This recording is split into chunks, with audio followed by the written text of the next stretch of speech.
20-30 वर्ष जुन्या टाचाला पडलेल्या भेगा, पायदुखी, गुडघेदुखी, टाच दुखणे किंवा संधिवात, जॉईंट पेन सर्व प्रकारचे त्रास तुमचे दूर होतील या पॉवरफुल घरगुती उपायाने. एकदा करून बघा. घरातीलच काही वस्तूंचा वापर करून तुम्हाला कमालीचा फरक जाणवेल. तर यासाठी बघा आपल्याला इथे लागणार आहे कांदा. छोट्या साईजचा एक लाल कांदा मी घेतलेला आहे. त्याचा पाचोळा काढून त्याला अगोदर स्वच्छ करून घ्यायचं. पांढरा कांदा वापरायचा नाही, लालच कांदा आपल्याला इथे वापरायचा आहे, कारण की यामध्ये असे काही घटक असतात जी की आपल्याला इथे टाचदुखी किंवा टाचाला पडलेल्या भेगा बऱ्या करण्यासाठी खूप जास्त फायदेशीर आहेत. त्यामुळे लाल कांदाच घ्यायचा, व्यवस्थित त्याला स्वच्छ करून घ्यायचं पाचोळा काढून. त्यानंतर त्याला अर्ध्यामध्ये कट करायचं आणि खिसणीने खिसायचं. आता इथे तुम्हाला जर खिसणीने खिसायचं नसेल तर तुम्ही मिक्सरच्या भांड्यामध्ये याची पेस्ट करून घेऊ शकता किंवा असं खिसलं तरी चालतं, कारण की खूप जास्त कांदा इथे आपल्याला नको आहे. अगदी थोडासा चमचाभर जरी कांद्याची पेस्ट झाली तरी पुरेसा आहे. आणि हो, तुम्ही हा व्हिडिओ कोणत्या गावातून किंवा शहरातून बघत आहात ना, ते मला नक्की कॉमेंट बॉक्समध्ये सांगा, जेणेकरून माझा व्हिडिओ कुठे कुठे पोहोचला मला ते कळेल. आता कांदा आपण इथे खिसून घेत आहे. त्याच्या जर लेअर निघत असतील तर निघू द्या. थोडंफार जरी पेस्ट इथे आपल्याला निघाली तरी पुरेसं होतं. आता कांदाच का घ्यायचा, तर बघा कांद्यामध्ये जसं की मी म्हणलं असे काही घटक आहेत जे तुमची जखम भरून आणतात, ती जखम परत येऊ देत नाहीत. त्यासोबतच त्या जखमेला हील लवकरात लवकर करण्यासाठी अगदी ज्या जरुरी गोष्टी असतात त्या कांद्यामध्ये आहेत. त्यामुळे तुम्हाला अगदी कोणतंही वेगळं असं औषध किंवा काही क्रीम लावायची गरज पडत नाही. आणि बघा कांद्याची पेस्ट मी तयार केलेली आहे. 1 चमचाभर साधारण झालेली आहे. त्यानंतर मोठे कांद्याचे पार्ट काही निघत होते ते मी काढून टाकले. बारीक पेस्टच यामध्ये ठेवलेली आहे. अद्रकचा एक छोटासा तुकडा घ्यायचा आहे. त्याला देखील आपण स्वच्छ करून खिसून घेणार आहोत. खिसणीने चांगलं बारीक खिसायचं. खिसलेला पूर्ण भाग आपण कांद्यामध्येच टाकलेला आहे. त्यानंतर बघा माझ्याकडे आहे कच्ची हळद. तुमच्याकडे हळद कच्ची नसेल तर तुम्ही हळदीचं पावडर इथे वापरू शकता. हळदीचं पावडर या पेस्टमध्ये जरी टाकलं तरी चालतं. माझ्याकडे कच्ची हळद आहे म्हणून कच्ची हळद मी जेवढी अद्रक घेतली ना तेवढंच कच्ची हळद देखील यामध्ये खिसून घेणार आहे. कारण की बघा कच्ची हळद कधीही चांगलीच, आणि असेल तर का नाही वापरायची, तुमच्याकडे असेल तर वापरा आणि नसेल तर हळदीचं पावडर जरी घेतलं तरी चालतं. आता त्यानंतर बघा हे खिसलेलं अद्रक, हळद आणि इथे कांदा खिसलेला जो पण भाग आहे, पेस्ट आहे, ही आपल्याला एकत्रित करायची आहे, मिक्स करायची आहे. आणि त्यानंतर आपल्याला इथे लागणार आहे एक कढई, छोटीशी कढई किंवा काही तुमच्याकडे जे भांडं आहे ते तुम्ही घ्या. आणि त्यानंतर आपल्याला इथे अजून एक गोष्ट लागणार आहे ती म्हणजे मेणबत्ती. तुमच्याकडे मेणबत्ती काही शिल्लक असेल, वितळलेलं खाली तुकडे असतील तर ते देखील वापरू शकता. बड्डेमध्ये उरलेल्या मेणबत्त्या असतील तर त्या देखील तुम्हाला इथे वापरता येतील. आता बघा मेणबत्ती मी घेतली आणि त्याचे 2 तुकडे केले. छोटी मेणबत्ती होती जी शिल्लक राहिली होती, त्याचे 2 तुकडे करून कढईमध्ये टाकले. त्यानंतर गॅसवरती ठेवलं त्याला गरम करण्यासाठी. मेणबत्ती आता वितळत आहे. चांगली मेणबत्ती वितळली, त्याचं पाणी झालं की आपण पुढची प्रोसेस करूयात. यामध्ये जसं की तुम्हाला माहीतच आहे काही सेकंदातच मेणबत्ती चांगली वितळते.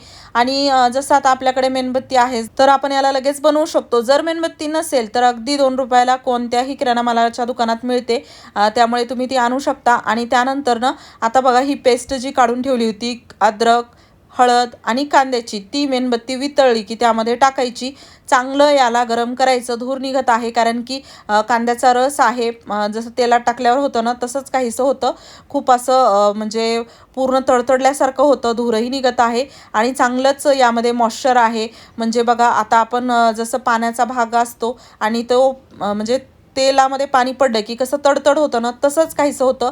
पण ती तडतड जोपर्यंत बंद होत नाही, जसं की पाण्याचा भाग तेलामध्ये पडलेला संपत नाही, तोपर्यंत याला हलवायचं. जसं आता तुम्ही बघू शकता धूर कमी झाला आणि पूर्ण मॉइश्चर यामधील कमी झालं. आणि त्यानंतर मी यामध्ये टाकलेलं आहे एरंडीचं तेल. तुमच्याकडे मोहरीचं तेल असेल ते टाका, लिंबाचं तेल असेल ते टाकलं तरी चालतं. दोन्हीपैकी जे तेल असेल ते टाकू शकता. त्यानंतर याला व्यवस्थित मिक्स करायचं. साधारण 2 चमचे मी तेल यामध्ये टाकलेलं आहे आणि चांगलं व्यवस्थित आता गरम करायचं. पाण्याचा कंटेंट मॉइश्चर संपल्यानंतरच यामध्ये तेल टाकायचं, नाहीतर अजूनच खूप जास्त हे तडतड होतं, उडतं. त्यामुळे मी अगोदर मेणबत्तीच्या पाण्यामध्ये हे टाकून घेतलं, चांगलं मिक्स केलं आणि त्यानंतर एरंडीचं तेल यामध्ये टाकलेलं आहे. आता बघा याला आपल्याला मीडियम गॅसवरती चांगलं गरम होऊ द्यायचं आहे. चांगलं म्हणजे यामधील पेस्ट अशी काळसर ब्राऊन कलरची झाली पाहिजे, डार्क लाल झाली पाहिजे, तोपर्यंत याला गरम करायचं. थोडासा यामधून धूर निघत होता आणि बघा लालसर पेस्ट झालेली आहे. तर आता मी गॅस बंद केलेला आहे. खूप फेसाळ्यासारखं हे मिश्रण होतं, पण थंड झाल्यानंतर अगदी शांत होतं. कलर खूप चांगला येतो, वासही चांगला येतो, स्ट्रॉंग येतो. आणि याला यानंतर 50% थोडं थंड होऊ द्यायचं आणि त्यानंतर गाळायचं. गाळल्यानंतर बघा आता ना पेस्ट पूर्ण आपण दाबून त्यामधील म्हणजे जे तेल आहे ना तर ते काढून घेणार आहोत. हे तेल नाही, एक प्रकारे आपण क्रीम तयार केलेली आहे आणि ही क्रीम किती जास्त फायद्याची आहे मी तुम्हाला आता दाखवते. लावतानाच तुमच्या लक्षात येईल की खरंच याचा भरपूर फायदा होणार आहे. कारण की आता बघा इथे आपण ही क्रीम तयार केली, गरम आहे त्यामुळे तेलासारखी वाटत आहे, पण जशी थंड होते तशी क्रीममध्ये ही कन्वर्ट होते. आता यानंतर ना यामध्ये आपल्याला कापूर बारीक केलेला टाकायचा आहे. साधारण एक वडी कापराची घ्या, बारीक करून यामध्ये टाका, चांगली व्यवस्थित मिक्स करा. त्यानंतर ना अजून एक गोष्ट, तुमच्याकडे जर कडुलिंबाचं तेल असेल ते टाका. कडुलिंबाची पानं असतील तर इथे जेव्हा आपण अद्रक आणि कांद्याची पेस्ट टाकली त्यावेळेस कडुलिंबाची पानं देखील टाकू शकता. आणि त्यानंतर आपल्याला इथे लागणार आहेत काळे मिरे. काळे मिरे 10-12 काळे मिरे घ्यायचे आणि काळे मिऱ्याचं पावडर मी करून ठेवलेलं आहे. साधारण चमचाभर काळ्या मिऱ्याचं पावडर आपल्याला लागणार आहे. छोटा चमचा घेतलं तरी चालतं. काळे मिऱ्याचं पावडर आपल्याला या तेलात या क्रीममध्ये टाकायचं आहे आणि चांगलं व्यवस्थित याला मिक्स करायचं आहे. आता बघा काळ्या मिऱ्याचं पावडर टाकलं की सर्वात महत्त्वाचं म्हणजे याला मिक्स केल्यानंतर आपल्याला हे थोडंसं थंड होऊ द्यायचं आहे. कारण की आपल्या त्वचेवर लावलं तर भाजू शकतं, गरम खूप आहे. रूम टेम्परेचरवरती हे आलं की घट्ट व्हायलाही सुरुवात होते आणि याला आपण वापरू शकतो. याला वापरण्यासाठी इथे एक तर तुम्ही कॉटनचा कपडा, टिश्यू पेपर किंवा कापूस घेतला तरी चालतं, तुमच्याकडे जे असेल ते. अगोदर पाय मिठाच्या कोमट पाण्यामध्ये 5 मिनिट ठेवायचे, स्वच्छ करायचे, निर्जंतुक करायचे. कारण की टाचाला जेव्हा भेगा असतात ना त्यावेळेस खूप जास्त पाय खराब झाले असतात, त्यामध्ये इन्फेक्शन असतं, धूळ असते, ते साफ करणं खूप गरजेचं आहे. पाय चांगले स्वच्छ झाले की त्यानंतर आपल्याला हे बनवलेली क्रीम, तेल जे पण तुम्ही म्हणाल ते घ्यायचं आहे. टिश्यू पेपरवरती किंवा जसं आता इथे मी घेतलेला आहे कापूस टिश्यू पेपर जे असेल त्यावरती घ्यायचं आणि त्याने आपल्याला हे लावायचं आहे. लावायचं कसं बघा, इथे मी पाय स्वच्छ करून घेतलेले आहेत तर पाय थंड आहेत. मेणबत्ती टाकलेली आहे त्यामुळे लगेचच हे जसं थंड गोष्टीवरती जातं, मेणबत्ती घट्ट व्हायला सुरुवात होते आणि हे पूर्ण कवर करतं, हील करतं आपल्या टाचांच्या भेगांना. आणि अशा प्रकारे पूर्ण लेप द्यायचा. जिथे जिथे त्रास आहे तिथे देऊ शकता किंवा ना पूर्ण पायावरती जरी तुम्ही याला लावलं, लेप दिला याचा तरी चालतं. फक्त प्रत्येक वेळेस वापरण्या अगोदर थोडं असं कोमट करायचं आणि लावायचं, म्हणजे लावलं की लगेच ते थंड होतं आणि घट्ट होतं. तर बघा अशी लेअरवर लेअर चढत आहे. जाडसर एखादी लेअर दिली तरी चालतं.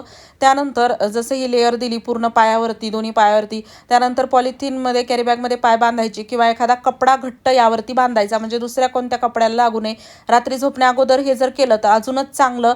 पायामध्ये हे छान मुरतं, पायाला चांगला आराम मिळतो. एकदा ट्राय करून बघा, खूप जास्त फायदा होतो. आणि खरं सांगू, एकदा मी हे वापरलं, दुसऱ्या वेळेस लक्षात आलं की अगदी आपले पाय मऊ झालेले आहेत. खूप जास्त टाचाला भेगा किंवा त्रास असेल ना तर रोज रात्री झोपण्या अगोदर करा. नसेल त्रास थोडाच आहे तर आठवड्यातून 2 वेळा जरी केलं तरी चालतं. आणि या संबंधित तुमचे काही प्रश्न असतील तर कॉमेंटमध्ये विचारा. व्हिडिओ आवडला असेल जास्तीत जास्त शेअर करा. चॅनलवरती नवीन असाल तर सबस्क्राईब करायला विसरू नका. आणि बघा हळूहळू हे आता घट्ट व्हायला सुरुवात होतं, पूर्ण घट्ट होतं,